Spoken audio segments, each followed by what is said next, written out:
미국 현지 경제 동향과 소식들 전해드리는 맨해튼 나우 시간입니다. 오하이오 주립대학교 자산관리학과의 겸임교수이자 제시회계법인 대표로 계신 지호준 박사님 모시고 이야기 나눠보겠습니다.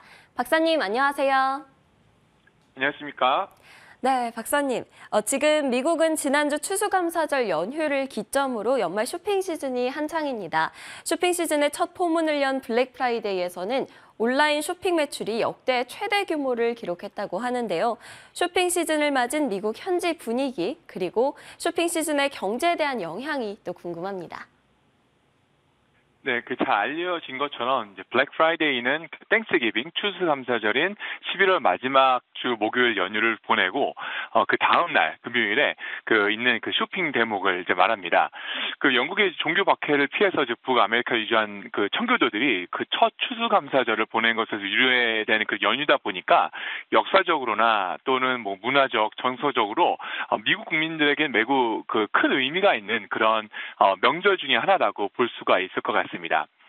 이번 추수감사절 땡스기빙을 앞두고 시장과 투자자들에게 있어서 가장 큰 관심사는 말씀하신 것처럼 블랙 프라이데이의 매출이었습니다. 더 정확히 말하면 블랙 프라이데이를 통해서 가늠해 볼 수 있는 미국 소비자들의 어떤 심리, 소비 심리 때문이었다라고 볼 수 있을 텐데요. 올 한 해 내내 인플레이션 리스크 때문에 이제 혼란스러웠던 상황과 또 정부의 강력한 이자 정책이 이번 블랙 프라이데이의 매출 성적표를 통해서 어떻게 이렇게 직간접적으로 이렇게 평가받아 볼 수 있는 그런 기회가 될 수 있을 것 같다라고 많은 사람들이 생각을 하고 있었고요.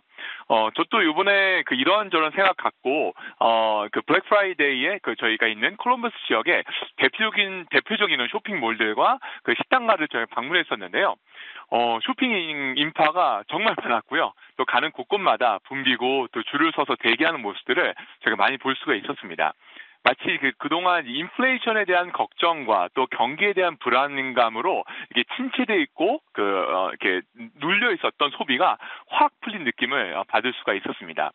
물론 구체적인 매출에 대한 자료가 나와 봐야 알겠지만 예년에 비해서 좀 특이했던 점 중에 하나는 온라인 매출이 강했다, 여전히 강했다라는 그런 점을 제가 들 수 있을 것 같고요.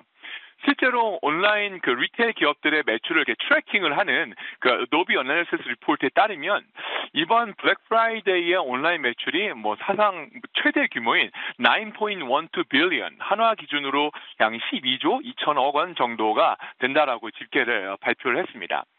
한편 이 블랙 프라이데이의 세일즈를 놓쳤던 이 기회를, 쇼핑을 놓쳤던 소비자들, 그리고 전자제품 중심으로 구입을 준비하고 있던 소비자들에게는 오늘이 이제 사이버 먼데이죠. 매우 중요한 날이 또 될 것 같습니다.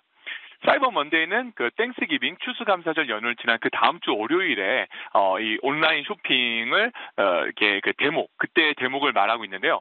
이 블랙 프라이데이와 또 이번 오늘 사이버 먼데이의 이 합쳐진 온라인 매출을 집계를 한다고 하면은 아마도 사상 최대를 기록할 수 있을 거다라고 거의 확신을 합니다. 이번 연휴 기간 쇼핑 시즌을 통해서 소비 패턴과 또 이제 물건들과 제품들의 프라이싱을 학습한 리테일 업체들, 특히 온라인 리테일 업체들이 지금부터 시작된 한 달 동안 계속될 이 연말 특수, 특별히 크리스마스 대목에 보다 신속하고 또 체계적으로 준비되어져서 아마 올 연말까지 계속적으로 이런 매출 특수가 이어지지 않을까라고 또 예상을 해보게 됩니다. 네, 이번에는 경제 전망도 확인해 볼까요? 미국을 비롯한 글로벌 증시가 연준의 피봇 기대감에 낙관적인 전망을 내놓고 있습니다. 하지만 일각에서는 기대감을 줄이고 새로운 약세장을 대비해야 한다라는 이야기도 나오고 있는데요.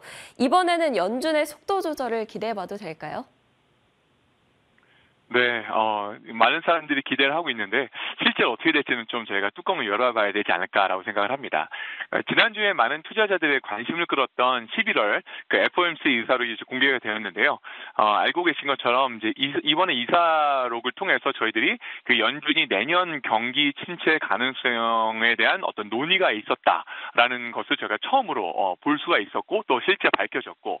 또 한편으로는 다소 의도적으로 연준이 통화 정책 방향을 바꾸는 피봇의 가능성에 대한 어떤 기대를 저희가 가질 수 있게 되는 그런 의사록이었습니다. 다시 말하면 11월 2일에 열렸던 그 FOMC 정례 회의에서 4번 연속으로 이어진 자이언트 스텝의 인상이 결국에는 그 경기 침체를 유발할 수 있다는 사실을 이제 연준에서 뭐 거의 처음으로 인정한 그런 셈인데요. 하지만 그렇다고 해서 연준이 그 경제가 이게 충분히 냉각되고 있다라고 판단할 것이고 또 이어서 이자율을 큰 폭으로 낮추는 그런 통화 정책을 서둘러 시행할 것이라고 기대하는 것은 사실 어려울 것 같다라고 판단을 합니다.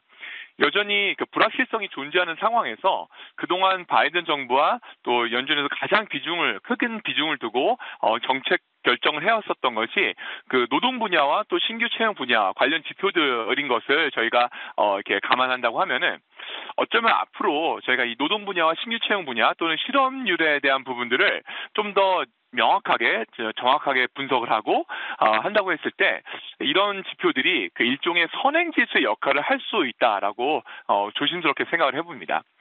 이자율이 지속적인 상승 또는 어떤 이런 상승 기조 유지가 기업들의 실적 감소와 또 인력 감원으로 이어질 수 있기 때문인데요.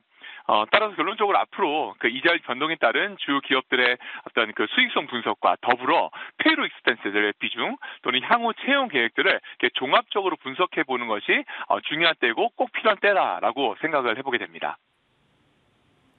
네, 그런가 하면 이 연준의 속도 조절 기대감에 주택담보대출 금리도 역시나 2주 연속 하락세를 그리고 있습니다. 침체 위기에 봉착한 이 미국 주택시장 회복이 가능할 걸로 보이시나요?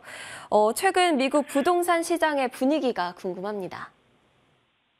네, 그 물가 상승을 잡기 위한 그 연준의 이자율 정책이 당분간 계속되거나 또는 최소한 현 상황을 유지할 것이라는 예상을 저희가 어렵지 않게 할 수가 있는 상황 같습니다.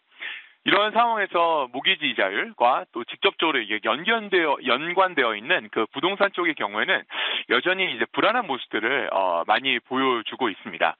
물가 상승을 이끌었던 요인들 중에 하나가 부동산 시장, 특히 주택 시장임을 감안한다고 하면은 연준이 구상을 하고 있는 것처럼 보이는 이 부동산 시장의 그 하향 안정화가 이미 시작되는 것 같은 그런 움직임들을 제가 조금씩 볼 수가 있고요. 그 몰기지 이자율의 지속적인으로 이렇게 상승을 하다 보니 3, 4분기 들어서면서 부동산 투자 또 이게 주택 매매가 급격하게 냉각되고 있는 것은 사실입니다. 게다가 그 11월 또 12월에 부동산이 비수기임을 고려했을 때 그 주택 가격의 하락은 어떻게 보면은 자연스러운 현상으로까지 여겨질 수도 있는 것 같고요. 하지만 내년 1월 또는 이제 1월 말 또는 2월 초부터 본격적으로 시작되는 2023년 부동산 거래 시즌까지도 이 몰기지 이자율에 대한 어떤 이럴타할 큰 변화들이 없다면 어쩌면 개인 주택 시장을 중심으로 심각한 이제 침체 국면에 진입할 수 있다라고 또 조심스럽게 전망을 해보게 됩니다. 가장 큰 이유는 그 이 주택 시장의 고질적인 이 공급 문제가 당분간 지금도 지속되고 있고 또 당분간 계속될 거다라고 예상하기 때문인데요.